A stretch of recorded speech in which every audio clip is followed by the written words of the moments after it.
I'm standing near the wine station, tilting a bottle of Burgundy toward the ambient light, examining the label with the practiced eye of someone who's built an empire on knowing exactly what belongs in a glass and what belongs in the trash. The vault, this renovated bank vault turned VIP dining room inside my Aram restaurant hums with the kind of quiet wealth that whispers rather than shouts.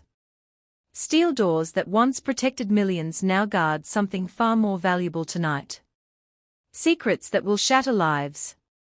The bottle in my hand is a 2015 Domaine de la Roman Conti. $15,000 of liquid history. I've already approved it for tonight's service, but I need to verify the temperature one more time. Details matter when you're orchestrating the downfall of international criminals while your family toasts to their own destruction. Excuse me, honey. The voice drips with synthetic sweetness, the kind that coats condescension in sugar. I don't need to turn around to know who it is. Serafina Sterling has a particular vocal quality like wind chimes, made of sterling silver, appropriately enough. All shimmer, no substance. I set the bottle down and face her. She's wearing head-to-toe Chanel, or at least what she wants people to believe is Chanel. The tweed jacket fits well enough, but I've spent enough time studying luxury to spot the slight irregularity in the chain stitching. The handbag, though, that's the real tell. A Birkin in what she'd call gold Togo leather. It's a good fake. Very good. The kind that costs $3,000 instead of $30,000. Her eyes scan me from head to toe, lingering on my simple black ensemble with the kind of assessment a jeweler gives to suspect stones. Something flickers across her face recognition, maybe of the clean lines and perfect drape that only the Rao can achieve. But instead of acknowledgement, her lips curve into something that could pass for sympathy if you weren't looking closely. You poor thing, she says. And then her hand moves toward me, extending a crisp $20 bill like she's feeding a parking meter. Here, buy yourself something nice to eat, honey. It must be hard standing here watching rich people dine. The paper crinkles between her manicured fingers, French tips, professionally done. Probably the only authentic luxury she's wearing tonight. She thinks I'm the help. She thinks I'm a waitress. Or perhaps some destitute Powell cousin, who showed up hoping to snag leftovers from the engagement party. She has no idea that I, Valerie Powell, am the one who paid for every element of this evening. The $40 per pound Otra caviar, the Japanese A5 Wagyu that costs more per ounce than gold. The centerpieces of Phalaenopsis orchids shipped overnight from a specialty grower in California. Every fork, every crystal glass, every threaded stitch in the custom Italian linens. And she definitely doesn't know that I'm the one holding the key to sending her straight to a federal prison. I should correct her. I should tell her exactly who I am. But something stops me. A cold calculation that's been 3 months in the making. There's power in being underestimated. There's freedom in invisibility. I take the $20 bill, my fingers close around it, and I feel the texture of the paper, the slight wear at the edges. It's probably from her wallet, pulled from a stack of bills she got from her last victim. Money that should belong to some retired couple in Tampa, who thought they were investing in their grandchildren's future. Thank you, Serafina, I say, keeping my voice soft, grateful. The sacrificial lamb accepting crumbs from the wolf's table. That's very kind of you. Her smile widens, satisfied. She's performed her charitable act for the evening. Of course, darling, we all need a little help sometimes, don't we? She pats my arm. Actually pats it like I'm a golden retriever who's learned to sit. Do try the canopies before they clear them away. The smoked salmon is divine. The smoked salmon that I selected from my distributor that I approved after 3 separate tastings that cost $60 per pound. I will. I promise her. Thank you so much. She glides away, her fake Birkin swaying, and I watch her return to the table where my family sits. The vault's lighting, carefully calibrated to suggest old money and older secrets, catches the gold hardware on her bag, and I make a mental note. Evidence. All of this is evidence. The table itself is a study in desperation, dressed as celebration. My parents, Thaddeus and Blythe Powell, sit at the head, their expressions tense beneath forced smiles. My mother's wearing the Mickey Moto pearls my father bought her 20 years ago back, when Powell Industries actually meant something. My father's suit is Brioni, but it's from 3 seasons ago, taken out for special occasions and carefully maintained because there isn't money for new ones. They are looking at the Sterling family, Montgomery, Cordelia, and their daughter Serafina like drowning people look at life preservers because that's what this engagement represents to them, salvation. Away back into the circles they've been slowly sliding out of since the family business started its inevitable decline. They look at the starings and see aristocracy, old money, European refinement.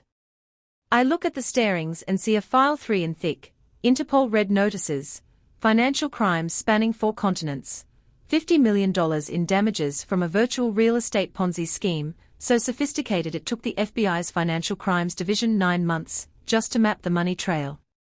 But right now, my parents see their golden ticket, and they are clutching it with both hands.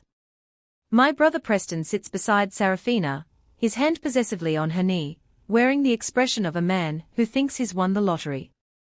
In a way, he has managed to convince a woman far smarter and more dangerous than he is to pretend she's in love with him. Preston, who couldn't close a deal if the client was holding the pen to the contract. Preston, who's been coasting on the Powell name his entire life, while contributing exactly nothing to its legacy. Everything that was mine, they've taken. My parents' approval, my family's respect, my inheritance, piece by piece, pawned off to maintain appearances.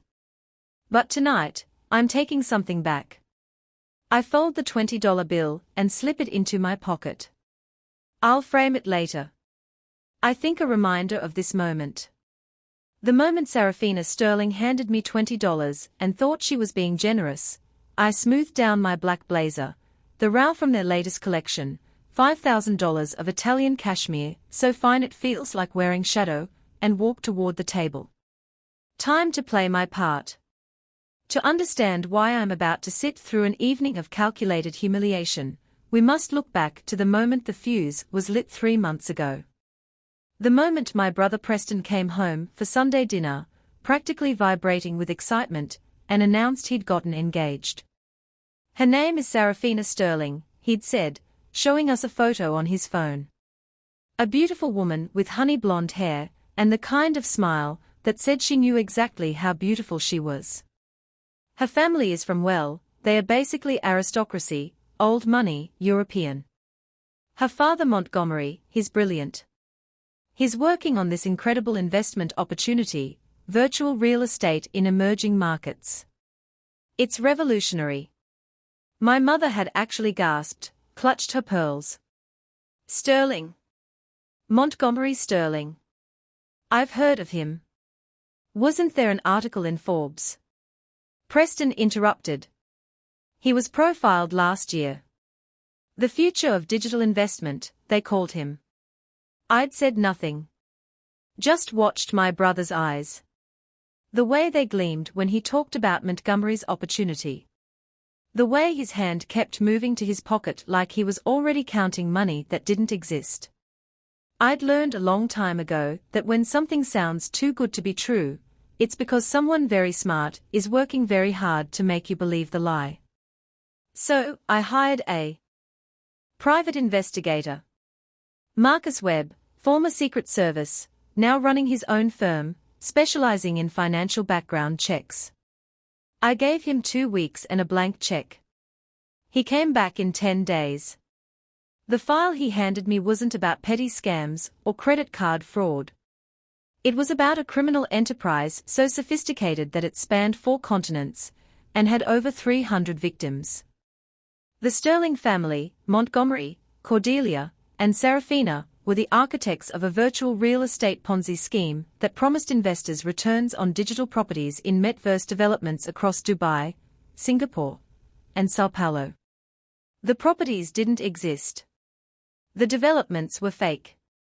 The returns were paid from new investors' capital, classic Ponzi structure, but executed with such technical sophistication that by the time victims realized they'd been defrauded, the money had been laundered through 13 different offshore accounts and converted into assets across 7 countries, total damages, $50 million. The Starings were operating under Interpol red notices in different countries.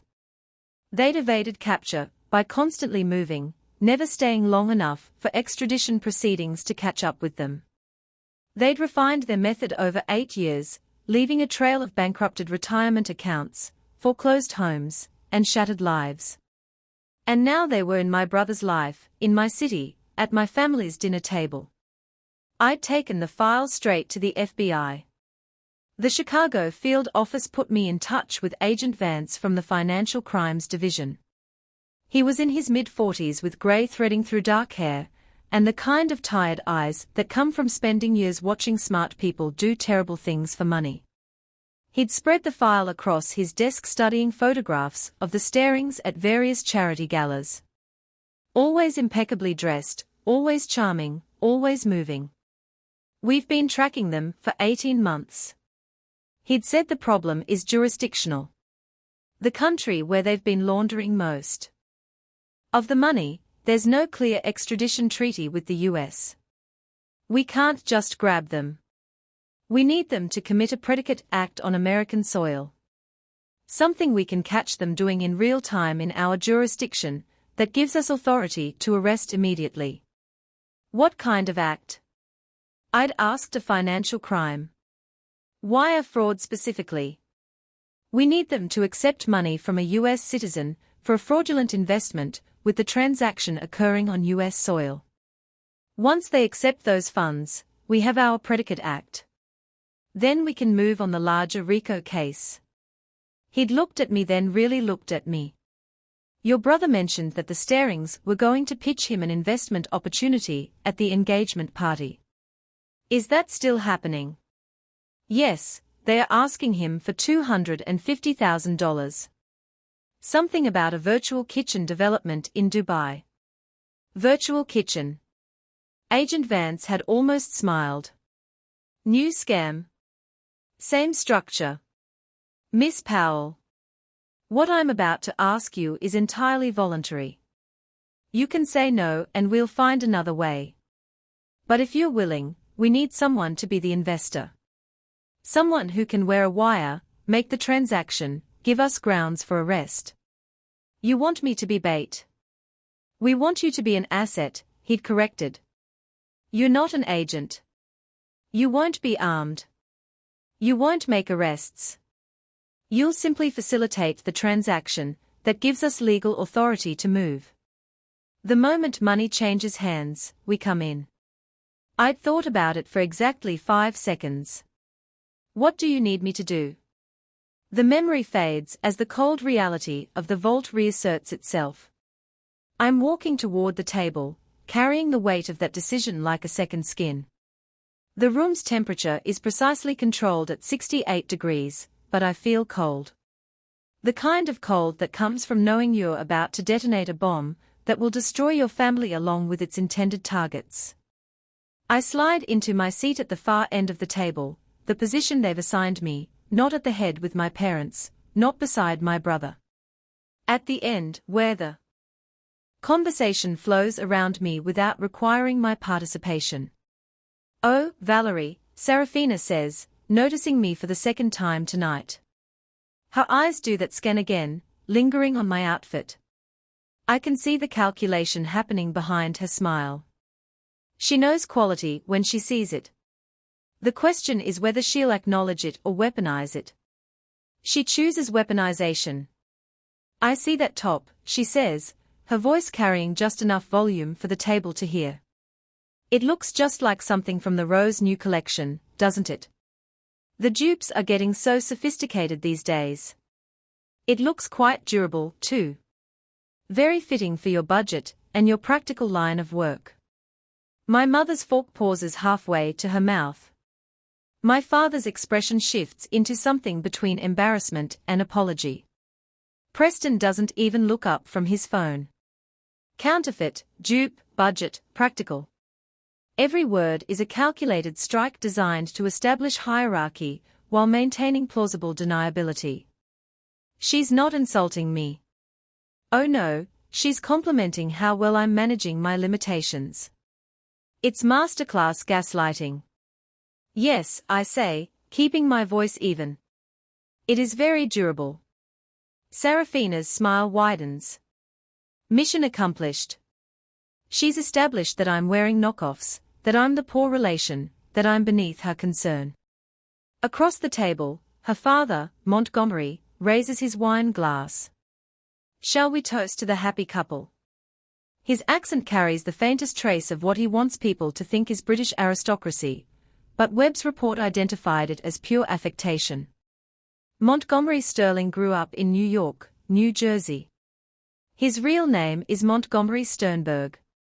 To Preston and Serafina, my mother says, her voice trembling with hope. May your future be as bright as your love. I raise my water glass. The irony of the toast isn't lost on me. Their future will indeed be bright with fluorescent prison lighting.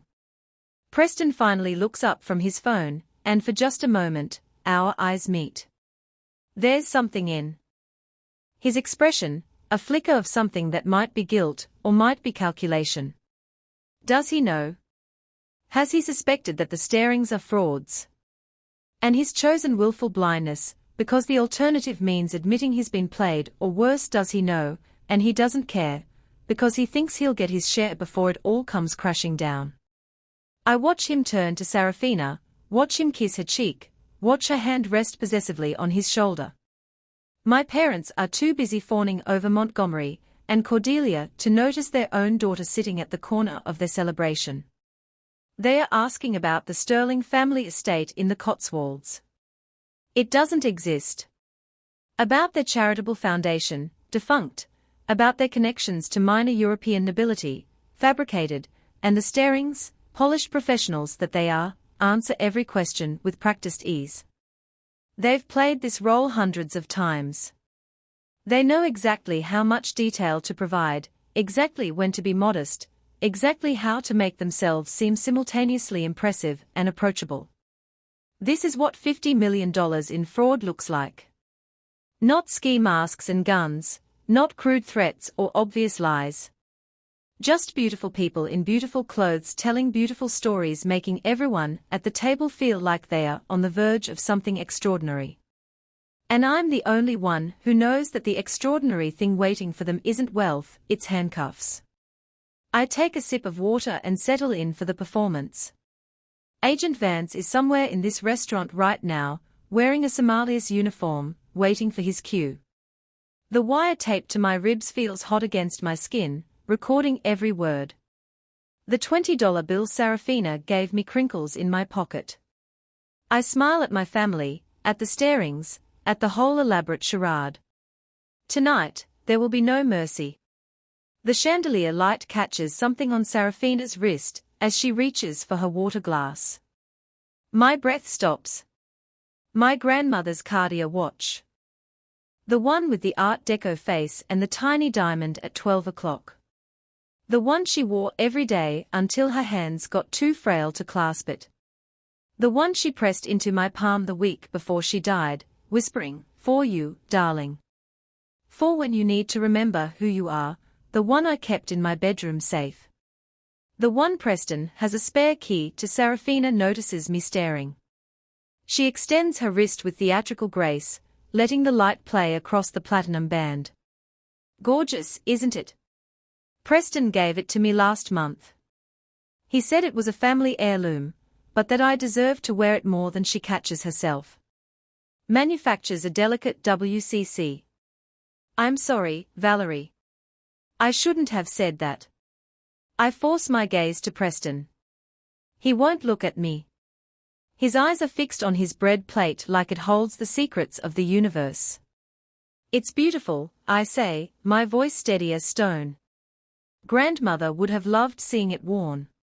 The lie tastes like copper. Grandmother would have thrown her wine in his face. But I don't need to fight this battle now. That watch with its serial number registered in grandmother's estate documents will serve a different purpose. Evidence. Exhibit C in the case against Preston Powell's character. When the lawyers start circling and he's desperate for anyone to believe he's a victim, too. Let Serafina wear it. Let her post it on social media. Timestamp it. Geolocate it. Every photo is another nail. Montgomery clears his throat, breaking the moment. I must say, Valerie, your choice of restaurant is exceptional. Though, I'm surprised a place of this caliber would hire someone without proper training in. He gestures vaguely at my server's uniform. The finer points of service. Everyone starts somewhere, I reply, refilling his water glass with practiced precision. The motion is muscle memory now. Tilt at 45 degrees. No splashing, no sound. Cordelia laughs. The sound like wind chimes made of razor blades. How philosophical. Though I do hope you're saving your wages, dear. The service industry can be so unpredictable. My mother shifts uncomfortably. Even she seems to sense the cruelty, though she'd never dare challenge the starings. Not when they represent Preston's golden ticket. Actually, I say, I was hoping to show you all something special tonight. I catch Agent Vance's eye across the room. He nods almost imperceptibly and disappears through the service door. Preston straightens slightly. Valerie, you don't have to. I want to. I smile at him. And it's almost genuine, almost. Family should celebrate together, right? Serafina exchanges a glance with her father. There's something in it. A flicker of calculation, of predatory interest. They think I'm about to embarrass myself. They are waiting for it, practically salivating. Agent Vance returns, carrying a crystal decanter on a silver tray. The wine inside is the color of garnets, of dried blood, of expensive mistakes. He sets it down with the reverence it deserves. No label visible, no indication of what it is. I was gifted this bottle, I say carefully, watching their faces. By a client, I honestly don't know its value. I thought tonight would be the perfect occasion to open it. Montgomery's eyes light up. This is his moment. The expert, the connoisseur, the man who can identify quality at a glance. Agent Vance pours with professional efficiency. First, a taste for Montgomery, then glasses for Cordelia and Serafina. He offers one to Preston, who takes it with trembling hands. The Sumia's face is perfectly neutral, but I catch the ghost of something in his eyes when he glances at me. Mockery. Anticipation. We both know what's coming. Montgomery swirls his glass with exaggerated expertise, holds it up to the light, inhales deeply, his face contorts. Well, he pronounces, setting the glass down with barely concealed disgust. I appreciate the gesture, Valerie, but this is, how do I put this delicately? He doesn't wait for an answer. This wine is far too acidic. The tannins are practically non-existent. If I had to guess, I'd say this is table wine. Supermarket quality. Perhaps $8, $10 a bottle. Cordelia takes a sip and nods gravely. I'm afraid Montgomery's right, dear. There's no complexity here. No depth. Serafina swirls her glass like she's seen people do in movies. It's very she pauses, searching for words she's heard before. Bold, oaky, almost aggressively so. I bite the inside of my cheek to keep from laughing. The wine in their glasses is Domaine de la Roman Ki Premier Cru. The kind of Pinot Noir that wine collectors bid on at auction. The kind that costs more than most people's cars. $15,000 a bottle. And they just called it oaky. Pinot Noir. The most delicate varietal in the world. Known specifically for its subtle silky texture. Its complete and utter lack of oak influence when done right. Agent Vance catches my eye. His expression doesn't change, but I see it the glimmer of satisfaction. The confirmation we both needed. These people are frauds. Not just con artists running a scheme. Not just criminals hiding behind expensive suits and practiced accents. They are hollow, empty vessels wearing the costume of wealth, speaking lines they've memorized but never understood. They can fake the vocabulary, the confidence, the condescension, but they can't fake taste. Preston takes a small sip and says nothing. I wonder if he knows. I wonder if some part of him recognizes that he's drowning, that the people throwing him a rope are actually tying an anchor. Thank you for your honesty, I say softly, taking the decanter from Agent Vance. I'll make sure to tell my client you found it. Lacking. Montgomery waves a dismissive hand. Think nothing of it, dear girl. You're learning. That's what matters. The chandelier light catches grandmother's watch again. I smile. They have no idea what's coming. Cordelia dabs her lips with her napkin. The gesture so rehearsed it looks choreographed. Well, she announces. I think now is the perfect time to discuss why we are really here tonight. Montgomery reaches into his briefcase, Italian leather, probably real, and withdraws a glossy presentation folder. The cover features a skyline I recognize. Dubai, all glass and gold and impossible angles. The Dubai Virtual Kitchen Collective. Cordelia begins her voice taking on the cadence of a practiced pitch. We are in the final stages of securing our founding investors. This is a revolutionary concept. Ghost kitchens serving multiple delivery-only brands from a single location. The Middle Eastern market is exploding and we are positioned to capture it. She slides the folder toward Preston. He opens it with shaking hands, flipping through pages of charts and projections that probably look impressive if you don't know how to read financial statements. The returns are extraordinary, Montgomery adds, leaning forward. We are projecting 300% ROI within the first 18 months. Our Dubai partners have already secured the permits, the locations, the infrastructure. All we need is the capital to launch. Preston's Adam's apple bobs. How much capital? Montgomery's smile could sell ice to penguins. We have one founding position remaining. $250,000. It's a significant investment, I know, but Preston. He places his hand on my brother's shoulder like a proud father.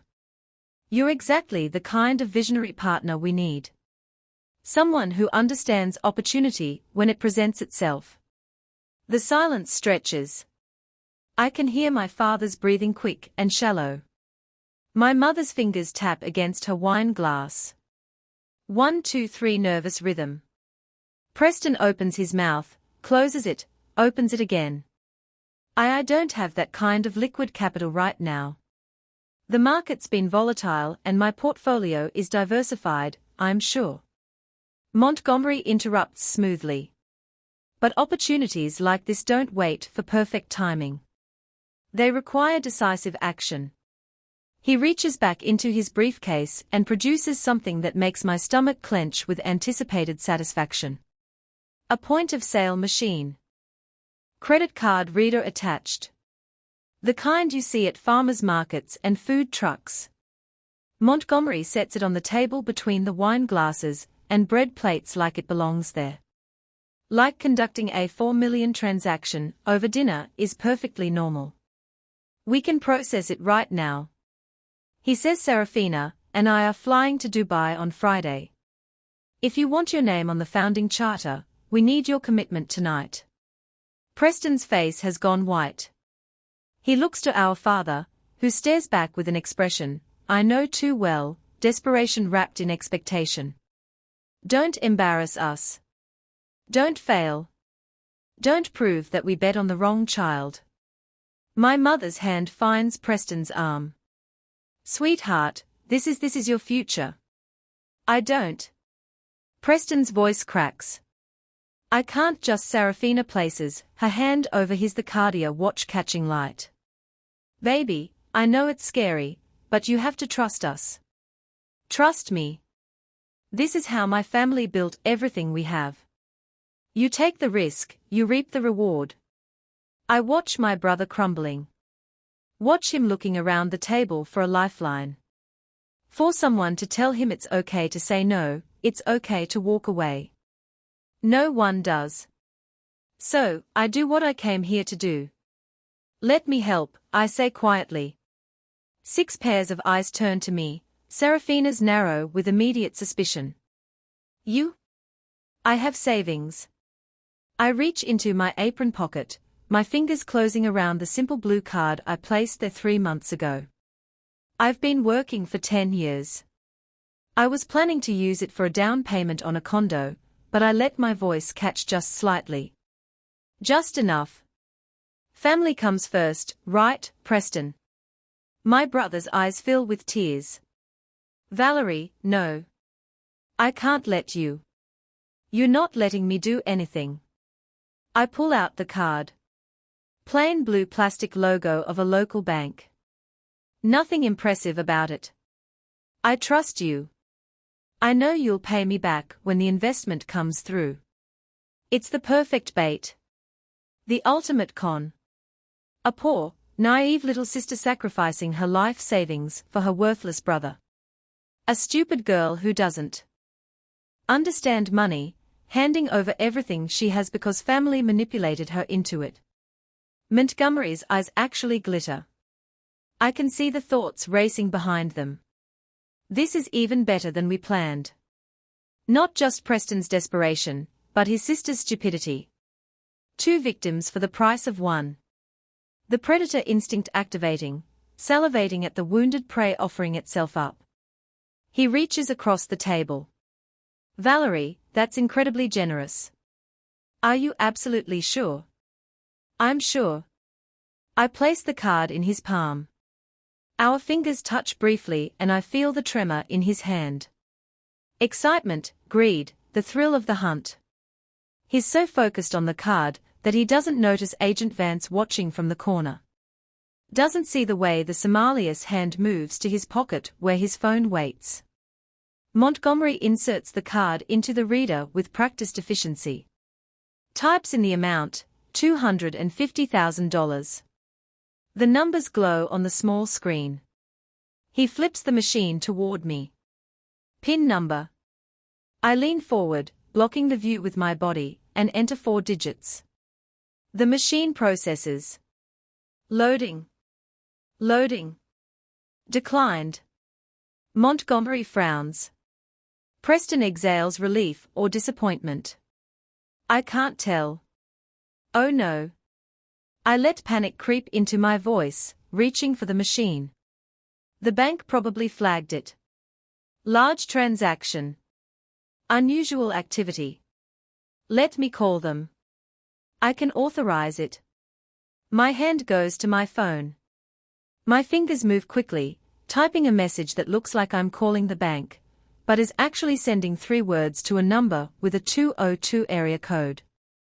Green light activate. I'm so sorry, I say, looking at Montgomery with wide apologetic eyes. Can you try again? They said they've cleared it. Montgomery's smile returns. Sharper now, hungrier.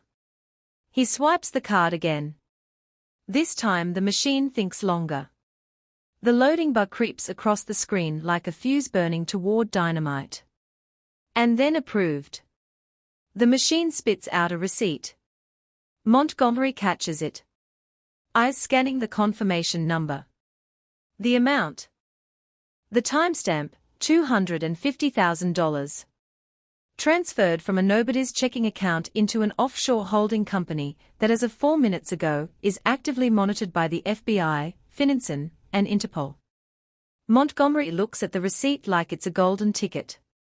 His smile is genuine now, the smile of a man who thinks he's won. Cordelia actually claps her hands. Welcome to the family, Preston. You're going to be so grateful you took this leap. My father finally releases the breath he's been holding. My mother's eyes are wet. Preston just sits there, head bowed, looking at his hands, looking at the man who just let his little sister give up her future to save his. Agent Vance refills water glasses. His movements methodical, unhurried, the receipt sits on the table like a confession, and the trap snaps shut. Montgomery's fingers close around the receipt like it's a winning lottery ticket. His other hand slides beneath the table, subtle practiced phone already unlocked. I watch his thumb dance across the screen, initiating what should be an instantaneous wire transfer. 3 months of FBI surveillance taught me exactly how he moves money. Immediate layering. Satellite accounts in 3 jurisdictions. Funds dispersed before the merchant batch even closes. His smile is magnificent. Pure unfiltered greed. Then it cracks. His thumb swipes again harder. The confident rhythm stutters. He taps the screen with increasing force. His jaw tightening almost imperceptibly. The kind of tension that starts in the temples and spreads. Is the network here down? His voice maintains its veneer of casual concern, but I catch the edge. The first hairline fracture in that polished facade. I take a slow sip of the Domaine de la Roman Ki. $15,000. Tastes like vindication complex. Lead? Absolutely worth the wait. I let the silence stretch just long enough to become uncomfortable. Before I set down my glass with deliberate care. The network is fine, Montgomery. My voice comes out colder than the Chicago winter outside. Colder than I knew I was capable of. 3 months ago, when Agent Vance first approached me with surveillance photos of Preston leaving Montgomery's downtown office, I wasn't sure I could pull this off. The deception, the performance. But watching Montgomery's face drain of color, I realize I've become someone new, someone who doesn't flinch. It's just that your accounts have been sealed. I pause, savoring each word like the wine. That $250,000 isn't going into your pocket. It's the final piece of legal evidence to trigger an international arrest warrant. The room goes absolutely still. Montgomery's eyes dart to the steel vault door, the same door I admired on my way in, thinking how perfectly symbolic it was. A former bank vault now trapping the biggest financial predator in Chicago. His hand clutches the receipt harder, crumpling it slightly. That little piece of thermal paper, that predicate act, that caught in the act moment the FBI has been building toward for 18 months. Valerie, my mother's voice quavers. She doesn't understand yet. None of them do, except Montgomery. He knows. I see it in his eyes the exact moment he realizes he's been played. The Sumia straightens from his position near the wine credenza. Except he's not a seer. Agent Vance sheds the subservient posture like a snake shedding skin. His shoulders square, his expression hardens, and suddenly the man who spent 20 minutes explaining terroir becomes someone else entirely. Someone who's been documenting every word, every gesture, every incriminating detail through the sophisticated recording equipment built into that wine key on his belt. FBI, his voice carries the weight of federal authority. Montgomery Sterling, you are under arrest under the RICO Act for operating a $50 million Ponzi scheme. The vault door explodes inward. Not literally, though. The sound of it slamming against the interior wall might, as well be an explosion. 6 tactical agents in full FBI raid gear pour through the opening. Weapons drawn, movements precise and choreographed. They've practiced this. Of course they have. You don't take down a red notice target without rehearsal. Hands on the table. Now Montgomery complies, but slowly, like he's still calculating odds. Cordelia gasps, her hand flying to her throat in a gesture so theatrical it would be funny if it weren't so pathetic. Serafina doesn't move. She sits frozen, her investment smile replaced by something rarer. Fear maybe, or fury. Hard to tell in the chaos. Preston shoots to his feet. What is happening, Valerie? What did you do? Sit down, sir. An agent's hand clamps on his shoulder, forcing him back into his chair. Not gently. My parents huddle together like wounded birds. That keeps sputtering. There must be some mistake. We are respectable people. We don't. But his voice gets lost in the mechanical recitation of Miranda rights. Agent Vance cuffs Montgomery personally, cinching the metal tight around those manicured wrists that signed off on fraudulent prospectuses for over 300 investors. I stay seated, calm, sipping wine while federal agents swarm around me like I'm the eye of a hurricane. Serafina finally finds her voice. You lying fraud. You set us up. I turn to her slowly, deliberately. Let her see the absolute absence of guilt in my expression. No, Serafina, I didn't set you up. You set yourself up when you decided my family was stupid enough to be marked. I rise from my chair with unhurried grace, smoothing down my black robe blazer. I just made sure you got caught. I walk around the table, my heels clicking against the polished floor. Serafina's Birkin sits on the empty chair beside her, that status symbol she's been clutching like a security blanket all evening, eager to display it. I pick it up, feeling the weight of it. Good leather, substantial, but not quite right. You know what's interesting about Hermes? I turn the bag in my hands, examining it under the ambient light. Real Birkin bags have hand stitching. Slightly irregular because a human artisan makes each one. Takes 18 hours. I flip it over, running my finger along the seam. Machine stitching is perfectly uniform. Like this. I hold it up so she can see. So everyone can see. And the hardware, real Birkin hardware, is palladium or gold-plated. It catches light a certain way, but stamped gold on Togo leather. I tap the logo plate. That's a $1,500 knockoff from a very good counterfeit. Serafina's face transforms. The mask of pitying sweetness, the condescending smile, the fake concern. All of it evaporates. What's left is rage, pure and undiluted. You spiteful, vindictive. The word you're looking for is thorough. I set the bag down with a dismissive thud. You've been playing dress-up with fake luxury, taking money from desperate families, and pretending to be old money for so long, you forgot what real looks like. An agent moves to cuff her. She jerks away, but there's nowhere to go. The vault that was supposed to impress her, supposed to make her feel exclusive and important, has become her cage. This is entrapment. Cordelia shrieks as another agent restrains her. You can't do this. Agent Vance doesn't even glance her way. Your daughter and husband have been under federal investigation since March of last year. Miss Powell became a cooperating witness 3 months ago. Everything that happened here tonight was legal, recorded, and witnessed. He holds up the crumpled receipt Montgomery tried to hide, including this predicate act, which establishes Mr. Remainder Sterling's intent to launder funds obtained through wire fraud. Montgomery says nothing. He's already calculating his next move. Which attorney to call, which assets are truly hidden, whether he can flip on his partners in the Cayman Islands. I see it all playing across his face. But it's too late. The FBI has been inside his operation for over a year. They know where every dollar went. Preston starts crying.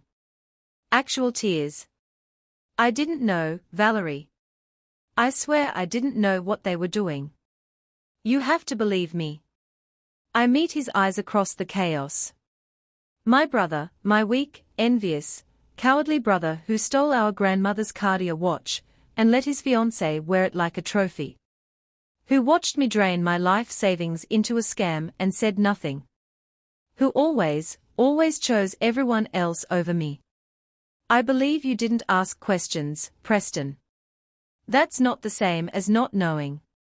The agents begin herding the Sterling family toward the door. Montgomery walks with his head high, already performing for whatever jury will eventually see him. Serafina resists until an agent threatens to carry her. Cordelia sobs about her reputation, her charity board, her country club membership. None of it matters anymore. The vault empties slowly, agents and criminals filing out in a choreographed exit that feels almost anticlimactic after the storm.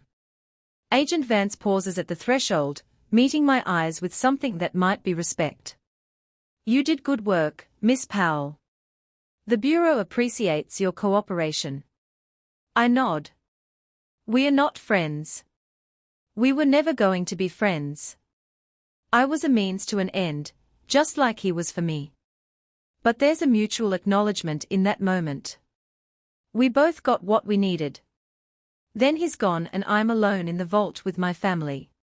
Just the Powells now. The way it started. My parents sit across from me like wax statues melting in real time.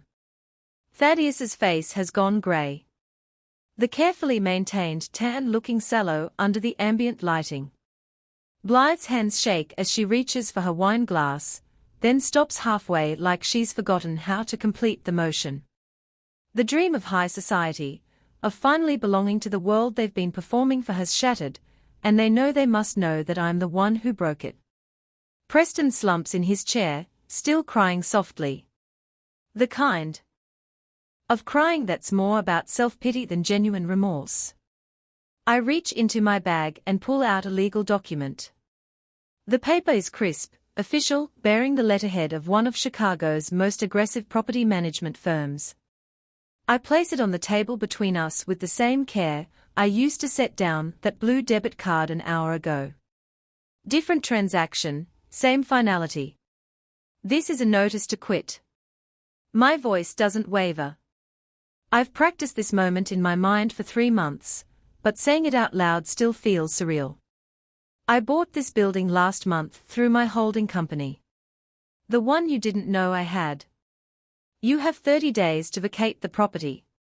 Blee blinks once, twice, like her brain is buffering, unable to process the building. Our building you bought. She can't finish the sentence. My building. I correct. The brownstone on Astor Street, where you've lived for 22 years. Rent controlled under market value. Protected by legacy tenancy clauses that made it almost impossible for the previous owner to evict you. I lean back in my chair. Almost. But everything has a price, including legacy protections. Thartas finds his voice. You're evicting your own parents. I'm severing a toxic dependency. The clinical language helps. Makes it feel less like mattress and more like surgery. You raised me to believe that family loyalty meant sacrificing everything. My education fund for Preston's business ventures, my career aspirations for your social climbing, my dignity for your approval. But loyalty isn't supposed to be one-directional. We gave you everything.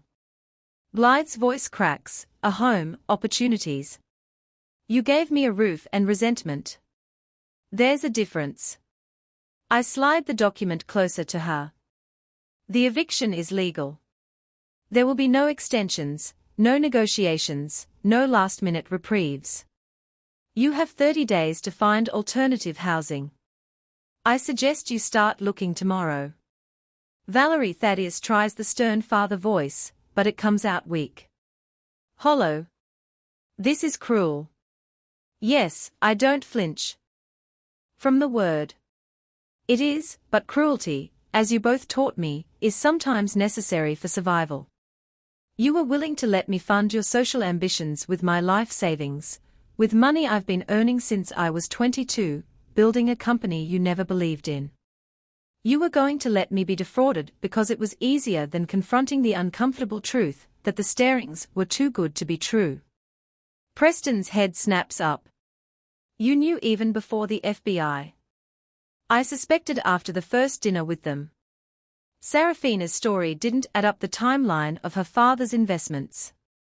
The vagueness about their actual business model. The way Montgomery always steered conversation away from specifics. I finished my wine. But you were so happy, Preston. Finally marrying someone from good too. Finally making mother and father proud. So I hired a forensic accountant. You hired a forensic accountant. He found irregularities within 10 days. By week 2 and 3, we had enough cooperation with the FBI.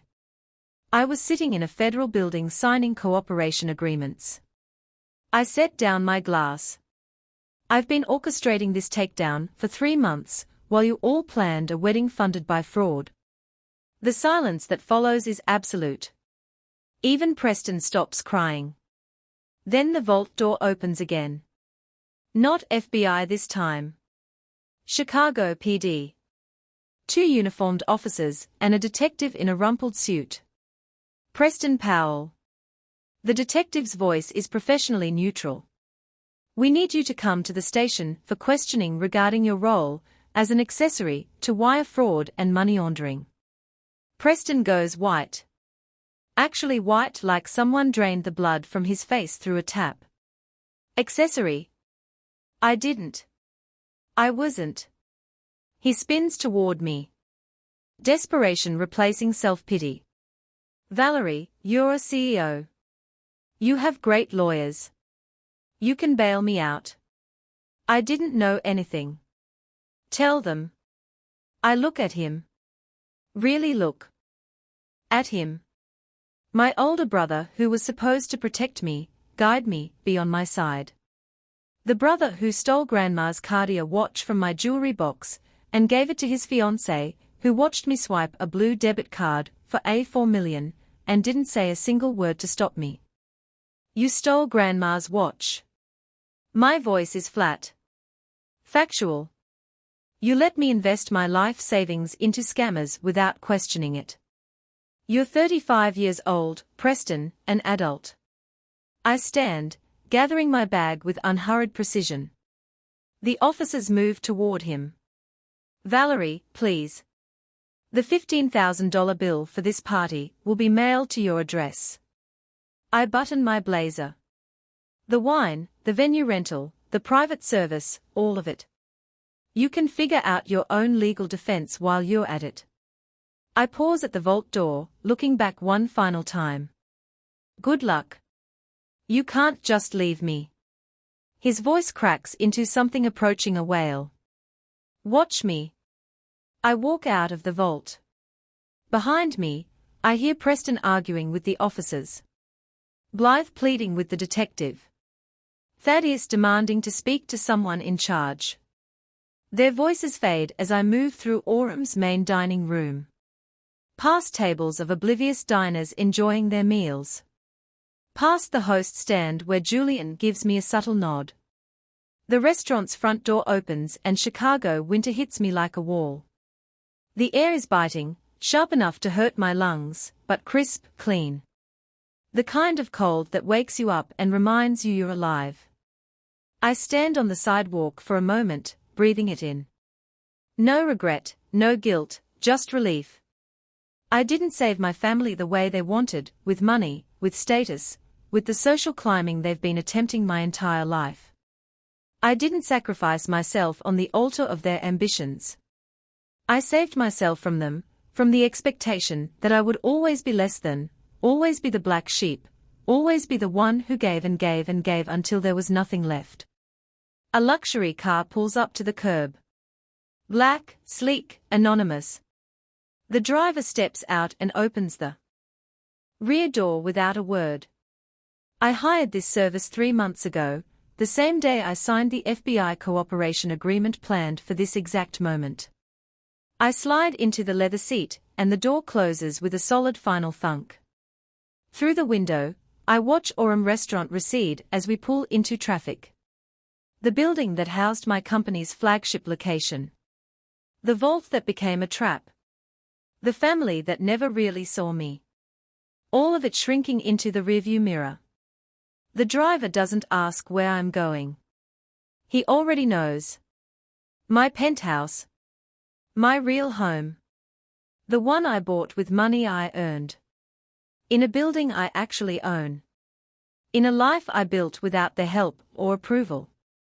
The city lights blow past and I realize I'm smiling. Not the fake smile I've been wearing all evening.